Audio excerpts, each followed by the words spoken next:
क्या दिया हेडिंग, क्या दिया है? हेडिंग दिया है विद्युत धारावाही वृत्तकार पास। पास का मतलब होता है लूप, पास मतलब लूप के कारण चुंबकीय क्षेत्र।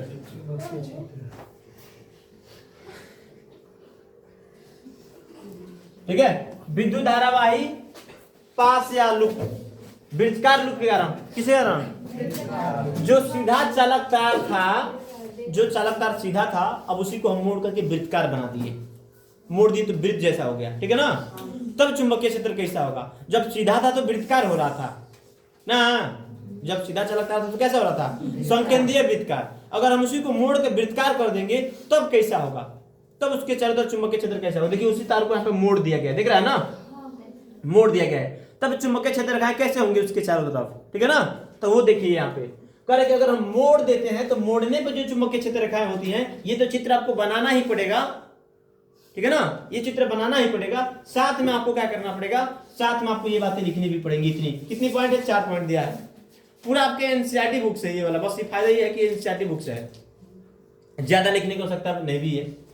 पहले दिया है, पहला पॉइंट कर रहा है कि चुंबकीय क्षेत्र प्रत्येक बिंदु पर संकेंद्रीय वृत्तकार वृत्तों द्वारा दर्शाया जा सकता है। मतलब कि अगर हम इसको मोड़ दिए हैं, अब मोड़ कर वृत्त जैसे बना दिए हैं, तो हर एक बिंदु पर जो चुंबकीय क्षेत्र रेखाएं होंगी वह वृत्त के द्वारा दर्शाई जाएंगी। देख रहे हैं ना यहाँ पे? ये देखिए यहाँ पे क्या है? वृत्त बना हुआ है, बना है ना? अच्छा, ये भी वृत्त है, ये भी वृत्त है, लेकिन ये बड़ा वृत्त है, तो भाई बस यहाँ आधा तक बना के छोड़ दिया गया है। अब कितना बड़ा बड़ा बनाइएगा, समझ रहा है ना? ये और ये बड़ा है, उससे बड़ा ये है, उससे बड़ा ये है, उससे बड़ा ये है, उससे बड़ा ये, देख रहे हैं ना? और बड़ा वृत्त बनाएगा यहाँ पे। तो सब किसके द्वारा दिखाई जा रही है? सब ये संकेंद्रीय वृत्त, तार के पास पास क्या होंगी? सब संकेंद्रीय वृत्तकार होंगी। कैसे होंगी? संकेंद्रीय वृत्तकार होंगी। जब हम तार से दूर जाते हैं, तार है ना जी, तार है, तो तार से यहाँ पे दूर जा रहे हैं, तार से दूर जाते हैं तो वृत्त निरंतर बड़े होते जाते हैं। देखिए ना, पार एकदम तार के पास में छोटा बना है, और दूर जा रहा है, और बड़ा हो रहा है, और बड़ा हो रहा है, और बड़ा हो रहा है ना बड़ा? तो भाई तार से हम जैसे जैसे दूर जाएंगे क्या होगा? वृत्त हमारा बड़ा होता जाएगा। क्लियर ना? अच्छा, अगला पॉइंट क्या कर रहा है? विद्युत धारावाही तार के प्रत्येक बिंदु से उत्पन्न चुंबकीय क्षेत्र रेखाएं पास के केंद्र पर सरल रेखा जैसे प्रतीत होने लगती है। मतलब कि पास का मतलब लूप होता है, पास का मतलब लूप, लूप मतलब कि वृत्तकार लूप। तो मान लीजिए क्या है? एक लूप है, लूप का केंद्र कहाँ है भाई? है वृत्त का केंद्र कहाँ? बीच में होगा ना जी। अब वृत्त में देखिए, वृत्त में जो चुंबकीय क्षेत्र रेखा एकदम सीधा है ना? तो इसको सरल रेखा बोल सकते हैं। क्या बोल सकते हैं? सरल रेखा। तो सरल रेखा की तरह नहीं दिख रहा है, एकदम सीधा दिख रहा है, दिख रहा है ना जी? कैसे दिख रहा है? सीधा। और चुंबकीय क्षेत्र क्या हो रही है? चुंबकीय क्षेत्र रेखा जो है पास के भीतर, इसके भीतर जो है क्या कर रही है भाई? इधर से इधर आ रही है। तो आपको पता है कि जब चुंबक के भीतर एस से एन की तरफ आता है ना जी? चुंबक के भीतर क्या होता है? एस से एन की तरफ, और बाहर जो है एन से एस की तरफ जाता है ना जी? तो उसी के हिसाब से यहाँ पे मान लिया गया कि ये सिरा एस है, इधर क्या है? एन है। और देखिए कि भाई बीच में सरल रेखा की तरह होता है, तार के पास पास वृत्तकार होता है, छोटा होता है, और जैसे दूर जाते हैं बड़ा होता जाता है। पास के अंदर चुंबकीय क्षेत्र रेखाएं की दिशा एक समान होती है। मतलब कि पास के भीतर जो चुंबकीय क्षेत्र रेखा होती है ना भाई, चुंबकीय क्षेत्र जो होता है वह एक बराबर हर एक समान होता है, कहीं पे ज्यादा और कहीं पे कम नहीं होता है, सब जगह पे एक समान चुंबकीय क्षेत्र होता है। ठीक है ना? ये चुंबकीय क्षेत्र का मान का है कि चुंबकीय क्षेत्र कैसा होता है, तो सब जगह एक समान होता है, बाहर अलग अलग होगा। बाहर दूर जाएंगे तो घटेगा, नजदीक रहेंगे तो बढ़ेगा। समझ रहे ना? तो ये 4 गो पॉइंट है किसके लिए? एक विद्युत धारावाही वृत्तकार पास का उत्पन्न चुंबकीय क्षेत्र का दिशा, ये आपको दिखाना पड़ेगा। यहाँ पर भी वृत्त है, यहाँ पर वृत्त, एकदम चित्र बनाना पड़ेगा आपको। देख रहे हैं ना? ये तार को मोड़ दिया गया तो ऐसे दिखता है, ऐसे वृत्तकार लूप की तरह दिखता है। ये बात आपको ध्यान रखनी है। बोलिए, हो जाएगा? अच्छा, एक और चीज, यहाँ पे मान लीजिए एक वृत्तकार तार है, ये एक वृत्तकार तार है, ठीक है ना? दोनों एक वृत्तकार तार मान लेते हैं। अब आपको क्या करना है? कौन सा हिस्सा आपको जो है एस मानना है, कौन सा एन मानना है? अगर चालक तार में अगर ये घड़ी की सुई कैसे घूमती है? ऐसे घूमती है ना जी? तो इसको हम बोलते हैं क्लॉकवाइज। क्या बोलते हैं? क्लॉकवाइज। घड़ी की सुई घूमता है ना ऐसे, भाई अगर विपरीत घूमेगा तो इसको बोलते हैं एंटी क्लॉकवाइज।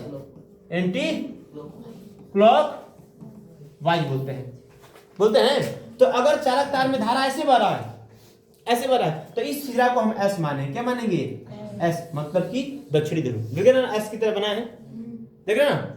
अधिक भी रहा है कि भाई नीचे जा रहा है ऊपर आ रहा है, मतलब एस हो जाएगा। क्या हो जाएगा? एस। एस यहाँ पे बन सकता है, तो ये हमारा दक्षिणी ध्रुव हो जाएगा। कौन सा ध्रुव हो जाएगा? दक्षिणी ध्रुव हो जाएगा। भाई धारा की दिशा कैसा है? क्लॉकवाइज। कैसा है? क्लॉकवाइज। ये कौन सा ध्रुव हो जाएगा? दक्षिणी ध्रुव। कैसा हो गया? दक्षिणी ध्रुव की तरह व्यवहार करेगा। ये कॉपी में बनाना पड़ेगा आपको, एक जगह बना लीजिए, क्योंकि बुक में मिलेगा नहीं, इसमें नहीं मिलेगा, फोटो भेजेंगे तो समझ में आया? अगर उल्टा कर दिए, धारा उल्टा कर दिए, धारा उल्टा कर दिए, तो ये कैसा हो रहा है? ये एन की तरह व्यवहार करेगा। कैसे व्यवहार करेगा? देखिए ना, एन की तरह नहीं व्यवहार कर रहा है, ऊपर जा रहा ना, ऊपर जा रहा है, नीचे आ रहा है, एन की तरह। तो ये आ जाएगा आपका, ये धारा की दिशा होगी एंटी क्लॉकवाइज। एंटी क्लॉकवाइज मतलब कि घड़ी की सुई जिस दिशा में घूमती है उसके ठीक विपरीत दिशा। कौन सा ध्रुव हो जाएगा? उत्तरी ध्रुव। कौन सा ध्रुव हो जाएगा? उत्तरी ध्रुव। बुक में नहीं मिलेगा आपको ये, ठीक है? ध्रुवा नहीं, ध्रुव, ठीक है? ये चीज है, आपको ये भेजेंगे कॉपी में, हम फोटो ले लेते हैं, भेज देंगे तो आप नोट कर लीजिएगा। हो जाएगा क्लियर? ठीक है, नोट करिए फटाफट। एक केवल ये बनाना है, ये बनाना है, चाहे रहने दीजिए, हम भेज देंगे, हो जाएगा। फोटो ले रहे हैं, ठीक है? अब क्या हेडिंग दिया है? अब दिया है जो हम पढ़ रहे हैं यहाँ पे, विद्युत धारावाही वृत्तकार पास के चुंबकीय क्षेत्र को प्रभावित करने वाले कारक। अब मतलब कि जो विद्युत धारावाही वृत्तकार जो पास है, वृत्तकार लूप है, जो गोल वाला जो लूप है, तार है, उसके कारण जो उत्पन्न चुंबकीय क्षेत्र है वह कौन कौन से कारक उसके प्रभावित करेंगे? तो कह रहा है कि पहला चुंबकीय क्षेत्र जो उत्पन्न होगा उसके द्वारा वह चालक में प्रवाहित धारा, चालक में से प्रवाहित होने वाली धारा की क्या होगा? अनुक्रमानुपाती होगा। मतलब धारा बढ़ाएंगे चुंबकीय क्षेत्र भी बढ़ेगा। चुंबकीय क्षेत्र जो होगा वो अगर हम चालक तार से क्या करते हैं? एक बटे चालक से दूर, मतलब कि चालक से दूरी का मतलब क्या? हम चालक से दूर जाएंगे तो चुंबकीय क्षेत्र क्या होगा? घटेगा, ठीक है ना? चुंबकीय क्षेत्र कुंडली के फेरों की संख्या मतलब कि अगर चुंबकीय क्षेत्र में क्या करेंगे भाई? फेरों की संख्या बढ़ाएंगे तो चुंबकीय क्षेत्र क्या होगा भाई? बढ़ जाएगा। मतलब कि जो चुंबकीय क्षेत्र बी है ना, वह फेरों की संख्या पर भी निर्भर करता है, एन पर भी निर्भर करता है। अगर एन बढ़ा दिए, नंबर ऑफ एन बढ़ा दिए, क्या बढ़ा दिए? एन बढ़ा दिए। एन मतलब फेरों की संख्या। अगर फेरों की संख्या बढ़ा रहे हैं तो चुंबकीय क्षेत्र भी क्या करेगा? बढ़ेगा। चुंबकीय क्षेत्र का भी मान अधिक हो जाएगा, ठीक है ना?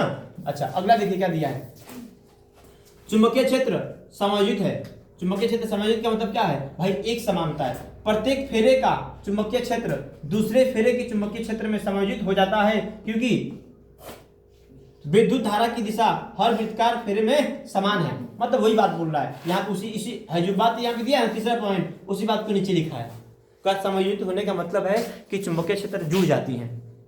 जितना एक फेरे में है उतना दूसरे फेरे में होगा, उतना तीसरे फेरे में होगा, उतना चौथे फेरे में होगा। मान लीजिए कि कुंडली का 10 फेरा है, कितना फेरा है? 10। तो पहले फेरे में जितना चुंबकीय क्षेत्र होगा उतना दूसरे वाले में भी होगा, उतना तीसरे वाले में होगा, उतना चौथे वाले में भी होगा। तो कुल कितना हुआ? सबको जोड़ देंगे, समझ रहे हैं ना? तो कुल चुंबकीय क्षेत्र क्या हो जाएगा? बढ़ जाएगा। क्या हो जाएगा? बढ़ जाएगा, उतना गुना हो जाएगा। अगर मान लीजिए कि चुंबकीय क्षेत्र का एक फेरे में है 10 टेस्ला है, चुंबकीय क्षेत्र का मात्रक टेस्ला होता है। क्या होता है? टेस्ला होता है। टी से दिखाएंगे, किससे? टेस्ला होता है। आप इसको किससे दिखाएंगे? टी से। किससे दिखाएंगे? टी से। याद रहेगा, चुंबकीय क्षेत्र का मात्रक क्या होता है? टेस्ला। याद रहेगा, टी से दिखाएंगे। किससे? टी से। तो क्लियर? तो भाई वृत्तकार धारावाही चालक तार के कारण जो उत्पन्न चुंबकीय क्षेत्र होगा वह किन किन कारकों पर निर्भर करेगा? तो भाई चालक में प्रवाहित धारा पर निर्भर करेगा। धारा बढ़ाने से चुंबकीय क्षेत्र बढ़ जाएगा, दूर जाने पर चुंबकीय क्षेत्र घटेगा, फेरों की संख्या बढ़ाने पर चुंबकीय क्षेत्र बढ़ेगा, ठीक है ना? बढ़ जाएगा, वो सब जुड़ जाएगा, समायोजित हो जाएगा। क्लियर हुआ ना? अब आइए अगला टॉपिक पढ़ते हैं, परिनालिका। क्या पढ़ते हैं? देखो सब लाइन से पढ़ा दे रहे हैं, बस नोट करना रहेगा आपको। क्या है परिनालिका? परिनालिका किसे कहते हैं? परिनालिका किसे कहते हैं? परिनालिका देखो, एक मान लीजिए कि एक क्या है? एक बेलन है, एक बेलन, एक विद्युत रोधी बेलन है, ठीक है ना? जब इस बेलन पे क्या करेंगे? किसी विद्युत रोधी तार को दांत दिखाओगे, दांत तोड़ देंगे मार के। अभी जब हम किसी क्या करते हैं? किसी बेलन पर किसी विद्युत रोधी तार को क्या करते हैं? इस प्रकार लपेटते हैं कि दोनों तार क्या हो भाई? सभी फेरे एक दूसरे के अगल बगल में हो। क्या हो? एक दूसरे के अगल बगल में। देख रहे हैं ना? सर्पिल आकार रूप में लपेट रहे हैं। जब हम किसी बेलन पे विद्युत रोधी बेलन पर जब विद्युत रोधी तार को इस प्रकार लपेटते हैं, इस प्रकार हम सर्पिल रूप में लपेटते हैं कि तार एक दूसरे के अगल बगल में हो, तो इस तरह की व्यवस्था को हम परिनालिका कहते हैं। क्या कहते हैं? परिनालिका। ये परिनालिका कहलाएगा। क्या कहलाएगा? परिनालिका। ये परिनालिका हो गया। क्या हो गया? परिनालिका। इस बेलन के ऊपर हमने विद्युत रोधी तार लपेट दिया। विद्युत रोधी तार क्या होता है? विद्युत रोधी का मतलब कि ऐसा नहीं कि उसमें धारा नहीं प्रवाहित होगा, उसमें धारा प्रवाहित होगा, लेकिन उस तार के ऊपर जो है ये प्लास्टिक नहीं रहेगा, बल्कि उसके ऊपर जो है विद्युत रोधी लेप लगा रहेगा। जैसे कि आप पंखा खोलिएगा तो पंखे का बाइंडिंग वायर होता है, मोटर उसका जो होता है उस पर देखिएगा पित्तल की तरह बाइंडिंग वायर होता है, पतला पतला होता है ना जी। उसको अगर जोड़ना होगा ना, उसको जोड़ना होगा तो उसको रगड़ते हैं या तो उसको जलाते हैं, उसके ऊपर विद्युत रोधी लेप लगा रहता है, ऐसे प्लास्टिक नहीं लगा रहता है, समझ रहे हैं ना। तो उसके ऊपर लेप लगाते हैं, उस तार को बोलते हैं विद्युत रोधी तार। क्या बोलते हैं? विद्युत रोधी तार। आपको पता नहीं है, आप पहले छील देंगे यहाँ पे तो दोनों क्या हो जाएगा, सटेगा तो अभी शॉर्ट सर्किट हो जाएगा, पूरा जल के राख हो जाएगा ना। लेकिन वहां पे क्या है, वहां पे सब फिर एक दूसरे के ऊपर लपेटा हुआ है, वो कहने जल रहा है, उसमें भी तो धारा जा रहा है। क्यों नहीं जल रहा है? इसलिए नहीं जल रहा है क्योंकि भाई लपेटे तो हुआ है, लेकिन उसके ऊपर लेप लगा हुआ विद्युत रोधी, वह सटेगा तभी वो जलेगा नहीं। अगर कहीं भी उसमें भी छिला गया तब सट गया, पूरा जल जाएगा। बोलते हैं मोटर पे जल गया है, बोलते हैं ना जी। तो ये जो वायर है इस पर प्लास्टिक लगा हुआ है, लेकिन वहां पे विद्युत रोधी लेप लगा है, तो उस तरह के वायर को बोलते हैं विद्युत रोधी तार। क्या बोलते हैं? विद्युत रोधी तार। तो वही तार यहाँ पे लपटा गया है, सट भी जाएगा तो वो शॉर्ट सर्किट नहीं होगा। हमें देखने में लग रहा है कि शॉर्ट सर्किट हो जाएगा, लेकिन शॉर्ट सर्किट नहीं होगा क्योंकि उसमें विद्युत रोधी लेप लगा हुआ है। ठीक है ना। तो ऐसे लपेट दिए हैं और क्या कर दिए हैं भाई, इसमें अब हम सेल की सहायता से इसमें धारा प्रवाहित कर देंगे। क्या कर देंगे? धारा प्रवाहित कर देंगे। धारा प्रवाहित कर देंगे तो इसके चारों तरफ भी क्या होगा, चुंबकीय क्षेत्र स्थापित हो जाएगा। दिख रहा है ना, चुंबकीय क्षेत्र स्थापित हो जाएगा। हो गया ना, चुंबकीय क्षेत्र स्थापित हो गया। अब देखिए यहाँ पे परिभाषा लिख रहा है, पास पास लिपटे विद्युत रोधी तांबे के तार को बेलन की आकृति की अनेक फेरों वाली कुंडली को परिनालिका कहते हैं। वही बात हम बोले, अपने भाषा में बोले, ये भी लिख सकते हैं कि जब किसी विद्युत रोधी तार को किसी बेलन पर सर्पिल रूप में इस प्रकार लपेटते हैं कि तार एक दूसरे के अगल बगल में हो, तो इस तरह की व्यवस्था को क्या बोलते हैं? परिनालिका कहते हैं। ये जो व्यवस्था है क्या कहलाएगी? परिनालिका। इसको हम परिनालिका बोलेंगे। अब हम परिनालिका में क्या कर रहे हैं? अब परिनालिका में हम धारा को प्रवाहित कर रहे हैं। यहाँ पे कुंजी लगा दिए, अब धारा प्रवाहित कर रहे हैं। तो जब इसमें धारा प्रवाहित होगा, तो क्या होगा, इसके चारों तरफ भी चुंबकीय क्षेत्र उत्पन्न हो जाएगा ना जी। इसके चारों तरफ क्या होगा, चुंबकीय क्षेत्र उत्पन्न हो जाएगा। तो अब यहाँ पे देखिए कि एक परिनालिका के द्वारा चुंबकीय क्षेत्र यहाँ पे दिखाया गया है। आपके दे देगा चित्र में, पूछ देगा आपसे सवाल में कि भाई किसी धारावाही परिनालिका के कारण उत्पन्न चुंबकीय क्षेत्र रेखा को प्रदर्शित कीजिए। तो ये चित्र आपको बनाना पड़ेगा। एक नंबर का 2 नंबर क्वेश्चन में दे दिया है, केवल चित्र बनाकर छोड़ दीजिए, आंसर मिल जाएगा आपको, पूरा नंबर मिल जाएगा। समझ रहे हैं ना। ये क्वेश्चन पूछ देगा आपसे कि किसी परिनालिका के द्वारा धारावाही मतलब क्या, जिसमें धारा प्रवाहित हो रही हो, बैटरी जोड़कर आपको दिखाना पड़ेगा ये पूरा। तब क्या करना पड़ेगा, ऐसे चुंबकीय क्षेत्र रेखाओं को खींचना पड़ेगा, तब जाकर के आप पूरा दिखा पाएंगे। समझ में आया। अब देखिए क्या बोल रहा है, परिनालिका का चुंबकीय क्षेत्र एक छड़ चुंबक जैसा होता है। एक छड़ चुंबक देखे है ना जी, एक छड़ चुंबक के द्वारा चुंबकीय क्षेत्र रेखा नहीं बनाए हैं जी, ऐसे नहीं खींचे थे छड़ चुंबक के द्वारा, शुरू में ही उसी की जैसे तो है। वही तो लिख रहा है कि परिनालिका के द्वारा जो चुंबकीय क्षेत्र रेखाएं होती है कैसे होती हैं, तो छड़ चुंबक की तरह होती हैं। जिस तरह छड़ चुंबक के चुंबकीय क्षेत्र रेखाएं होती है भाई, उत्तरी ध्रुव से निकल करके दक्षिणी ध्रुव में प्रवेश करता है, और फिर से भीतर से क्या होता है, दक्षिणी ध्रुव से उत्तरी ध्रुव में आ जाता है। वैसे ही यहाँ पर भी भाई देखो, ये अंदर अंदर जा रहा है, ऐसे यहाँ से बाहर निकल करके आ रहा है ना, इसका मतलब एस है, हाई एन है। समझ आया ना। ऐसे दिखाएंगे, परिनालिका के अंदर चुंबकीय क्षेत्र एक समान तथा समांतर रेखा के द्वारा दर्शाया जाता है। तो जो इसके भीतर देखिए ना, सीधा सीधा चुंबकीय क्षेत्र है कि नहीं है, और एक समान प्रकार की चुंबकीय क्षेत्र एक समान होगा। चुंबकीय क्षेत्र का एकदम सीधा है, समांतर रेखा की तरह, दिख रहा है ना, समांतर रेखा की तरह है। हो जाएगा क्लियर। तो भाई एक परिनालिका किसे कहते हैं, सबसे पहले परिनालिका की परिभाषा लिख लीजिएगा। परिनालिका किसे कहते हैं, यहाँ पर भी एक लाइन में परिभाषा लिख लिया है, क्या लिखा है को कर लीजिएगा कि भाई पास पास लिपटे विद्युत रोधी तांबे के तार की बेलन की आकृति की अनेक फेरों वाली कुंडली का क्या कहेंगे? कुंडली को प्रणालिका कहेंगे। मतलब कि ये जो फेरा है पास पास लिपटा हुआ, किस पे लिपटा हुआ? एक बेलन की आकृति पर लिपटा हुआ, अनेक फेरों वाली कुंडली है, कई सारे फेरे हैं इस पे, इसको हम क्या बोलेंगे? प्रणालिका बोलेंगे। अब इसके द्वारा उत्पन्न चुंबकीय क्षेत्र कैसा हो जाएगा? तो प्रणालिका जो है भाई ऐसे चुंबकीय क्षेत्र रेखाएं जाएंगी, ऐसे बना लीजिएगा। नहीं बना पाइएगा क्या?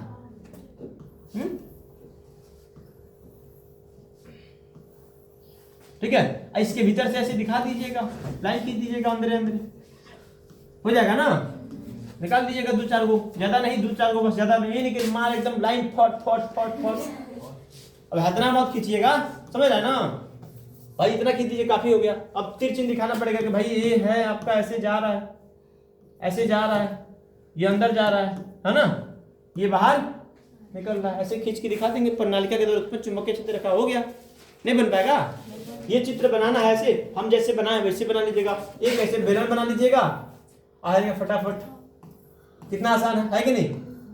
बनाएंगे तब ना, हम जैसे बना रहे हैं बनाने का तरीका बता रहे हैं, कैसे बनेगा जल्दी से, ज्यादा सोचना नहीं है। बन गया प्रणालिका, क्लियर हो जाएगा? ठीक है, आगे बढ़े। और देखिए क्या दिया यहीं पे, चुंबकीय क्षेत्र की दिशा हम कैसे ज्ञात करेंगे? प्रणालिका के द्वारा जो उत्पन्न चुंबकीय क्षेत्र होगी उसकी दिशा कैसे? प्रणालिका के बाहर उत्तर से दक्षिण की तरफ, वही बात है, देखो ना, यही उत्तर हो गया, आई दक्षिण से, बाहर क्या उत्तर से दक्षिण की तरफ। प्रणालिका के भीतर अंदर दक्षिण से उत्तर की तरफ। प्रणालिका का उपयोग किस चुंबकीय पदार्थ जैसे नर्म लोहे के, कह रहा कि प्रणालिका का उपयोग किसी चुंबकीय पदार्थ जैसे नर्म लोहे को चुंबक बनाने में किया, मतलब इसका इस्तेमाल हम कहाँ करते हैं? तो इसका उपयोग कर रहा कि अगर कोई नरम लोहा है, अगर उसको हमें चुंबक में बदलना है तो क्या करेंगे? उस नरम लोहे को इसके भीतर ऐसे डाल देंगे, ऐसे भीतर, अब नली बना है ना जी, पाइप है ना जी, उसके अंदर डाल देंगे और धारा को प्रवाहित कर देंगे। जब धारा को प्रवाहित करेंगे तो क्या होगा? इसके भीतर चुंबकीय क्षेत्र रेखा होगा ना जी, तो क्या होगा? ये जो होगा, ये लोहा जो होगा, इसके अंदर चुंबकीय गुण आ जाएगा। जब बाहर निकालेंगे तो चुंबक की तरह व्यवहार करेगा लोहा, समझ रहे ना? तो किसी नर्म लोहा को चुंबक बनाने के लिए हम धारावाही प्रणालिका का इस्तेमाल करते हैं, ठीक है ना? कि भाई इसका उपयोग क्यों करते हैं? तो चुंबकीय क्षेत्र की दिशा किधर होगी? तो भाई ऐसे होगा, ऐसे होगा, और ये क्या हो रहा है? उपयोग बता दिया कि भाई इसका इस्तेमाल कहाँ करते हैं? तो कहा कि धारावाही प्रणालिका का इस्तेमाल हम लोग करते हैं नरम लोहा को चुंबक बनाने के लिए। उसके भीतर डाल देंगे तो चुंबकीय गुण उसके अंदर आ जाएगा। अब देख लीजिए विद्युत चुंबक और अस्थायी चुंबक। देखो भाई ये जो है ना, ये एक याद रखिएगा इसको भी, कि एक धारावाही प्रणालिका जो है विद्युत चुंबक की तरह व्यवहार करता है, या एक विद्युत, इसी को हम क्या बोलेंगे? जो प्रणालिका है ना, जब इसमें धारा प्रवाहित होने लगेगी तो ये चुंबक की भांति व्यवहार करेगी। धारावाही प्रणालिका कैसे व्यवहार करती है? धारावाही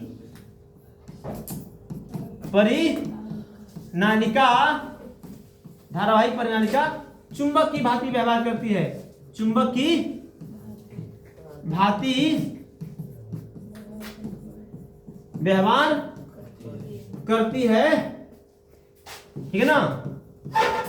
अतः इसे विद्युत चुंबक कहते हैं। क्या कहते हैं? विद्युत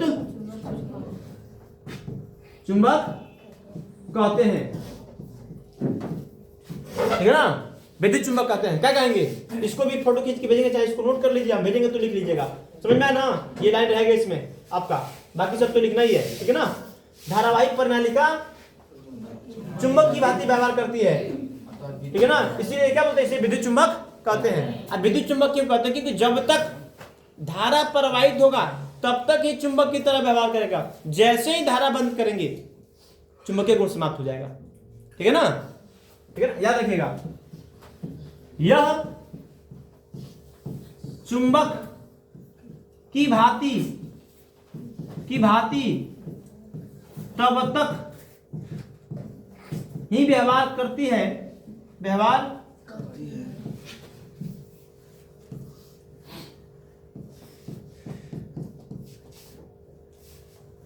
कहते हैं, क्योंकि इधर सही रहता है, क्योंकि चुंबक की भांति तब तक ही व्यवहार करती है जब तक धारा प्रवाहित होता है, धारा प्रवाहित होती है। ठीक है ना, ये बातें याद रखनी पड़ेगी। जब तक धारा बहता है तब तक ये चुंबक की तरह व्यवहार करता है। धारा बंद हो जाएगा तो चुंबकीय व्यवहार भी क्या होगा, समाप्त हो जाएगा। इसीलिए इसको बोलते हैं विद्युत चुंबक। क्या बोलते हैं, विद्युत चुंबक। तो विद्युत चुंबक और अस्थायी चुंबक में अंतर है। अस्थायी चुंबक मतलब जो हमेशा चुंबक की तरह व्यवहार करे।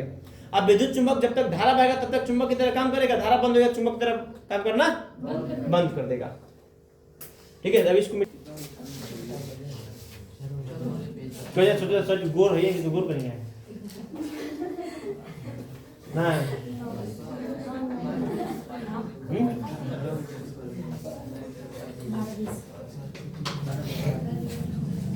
अब देखिए विद्युत चुंबक और अस्थायी चुंबक में अंतर। अस्थायी चुंबक हमेशा चुंबक की तरह व्यवहार करेगा। अब विद्युत चुंबक तब तक ये चुंबकीय गुण दर्शाएगा जब तक उसमें धारा बहेगा। ये ना जी, देखिए यहां पे क्या लिख रहा है, कह रहे कि यह अस्थायी चुंबक होता है, अतः आसानी से चुंबकत्व समाप्त हो जाता है। कहने का मतलब है ये अस्थायी का मतलब क्यों है, क्योंकि जब तक धारा बहे तब तक चुंबक की तरह व्यवहार कर रहा है, और जैसे ही धारा खत्म हो रहा है चुंबकीय गुण उसका समाप्त हो जा रहा है, इसीलिए इसको अस्थायी बोलते हैं। क्योंकि ये आसानी से चुंबकित भी हो जाता है और आसानी से अचुंबकित भी हो जाता है, मतलब चुंबकीय गुण समाप्त भी हो जाता है।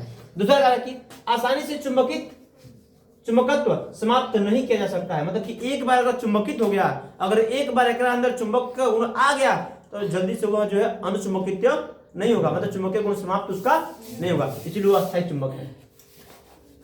इसकी शक्ति बदली जा सकती है। हम धारा को बढ़ा करके हम चुंबकीय शक्ति बढ़ा सकते हैं ना, धारा बढ़ाएंगे चुंबकीय क्षेत्र बढ़ जाएगा।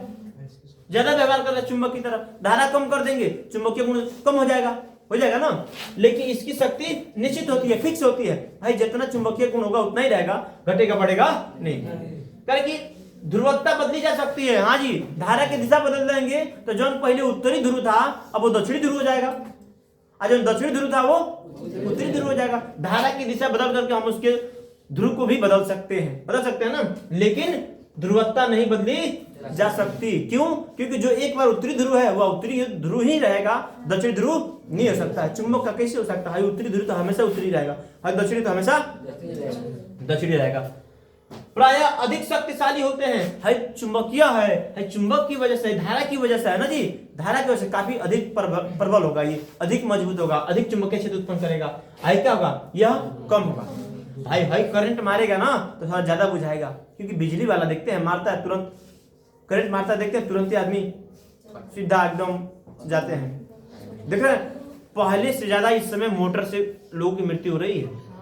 ठीक है ना, पहले से ज्यादा लोग की मोटर से खेत पटाने जा रहे हैं, भाई पता चल रहा है भाई उधर ही सट गया, गलती से थोड़ा इधर हुआ, तो भाई उसके साथ कोई मजाक मत कीजिए। नहीं पता है आप छोड़ दीजिए, मत कीजिए, एकदम बिल्कुल ही मत छूइए।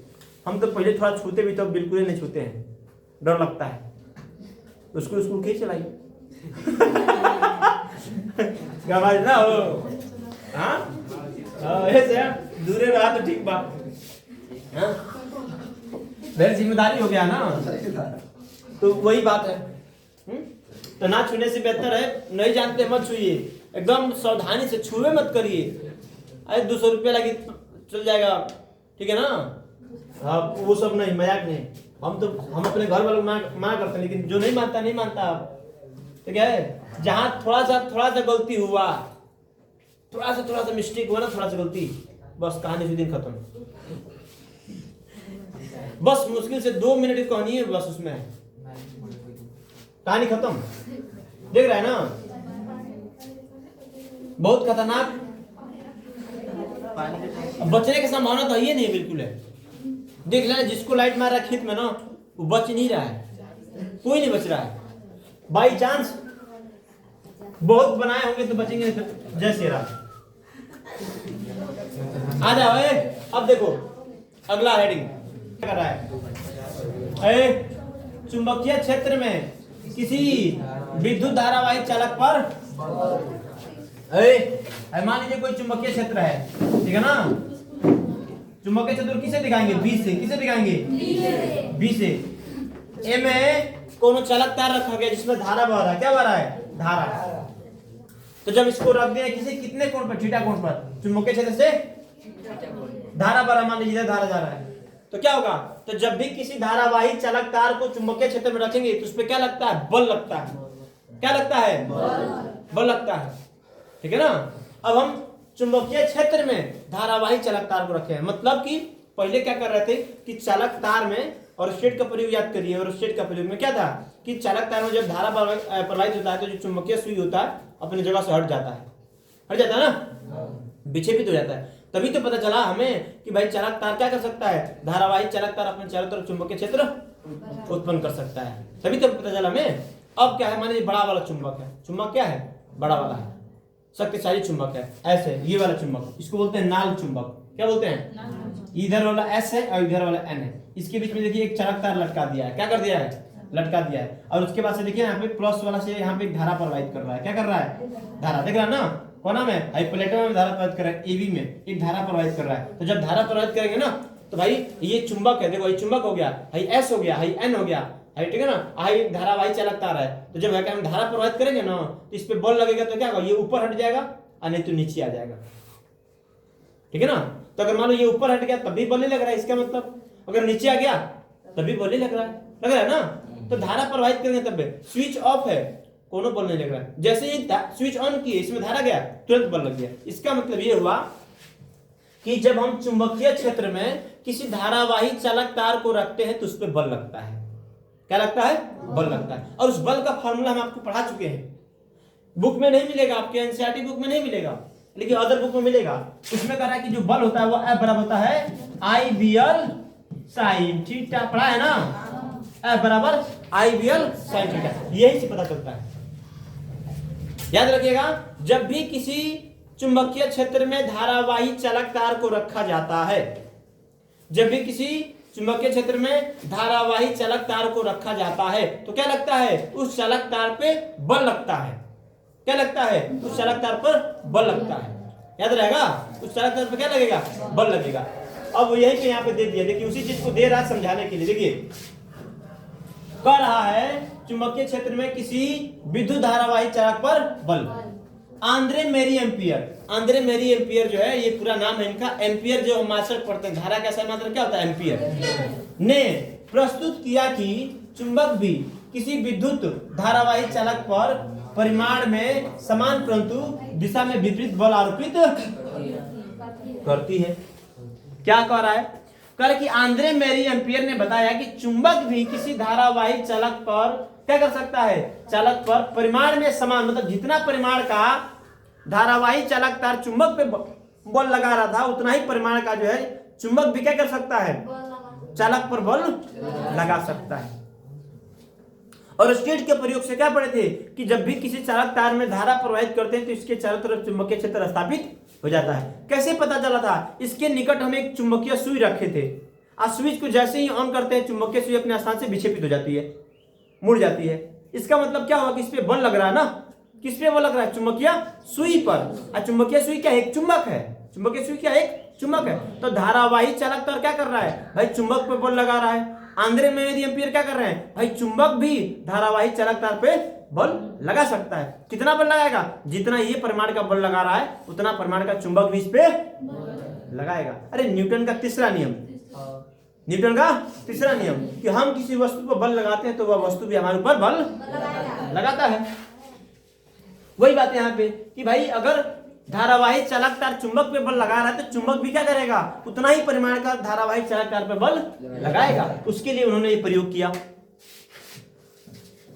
चालक में विस्थापन उस समय अधिकतम होता है जब